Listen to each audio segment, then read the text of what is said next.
emisiunea ca Da, să... domnule, închidem, stați puțin că închidem. Păi, da. dar să spună, păi, Ce vreți să spun? nu știu, Stați că vrea domnul Drăghi să se vadă un cadru general cu toți trei. Ia, haideți, dați un cadru general cu toți trei. Dar ce urmăriți? Spuneți, uite, se vede. Pot să vă golești paharul? Aoleu. Vă rog, stop, break, stop. Pentru toată Pentru toată chemați paza, chemați paza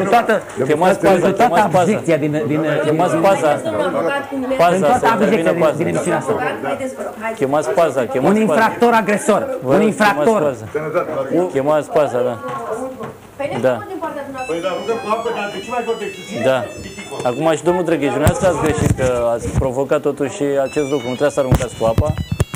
N-are absolut nimic sfânt omul ăsta. Este un monstru, pur și simplu. Este un monstru. Sunteți un monstru. M-a avertizat categoriile de vârstă mai tinere să nu privească această emisiune. Dar cum poate să-și bată joc de